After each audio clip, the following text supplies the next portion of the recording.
My name is Ryan Evans, and I'd like to welcome you to our manufacturing facility here at Poole's Corner. AKA's facilities and field service capabilities stretch across the globe. Manufacturing, engineering, and support is based primarily from our Prince Edward Island facilities.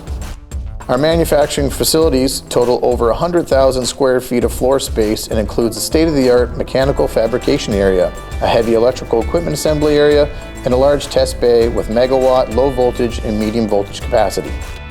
The floor space has the capacity to manage several assemblies at one time, including equipment such as E-houses, large integrated skids, generator houses, medium voltage and low voltage switchgear, motor control centers, and hybrid power systems.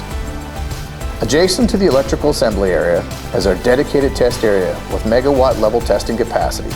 AKA performs full function and partial load factory acceptance tests with voltages up to 690 volts. All switchgear is factory tested as complete systems with simulations of application operations. In addition to the major facilities, our panel shop is used for subcomponent assembly as well as smaller products such as UPSs, small skid assemblies, AGP cabinets, as well as a variety of other products.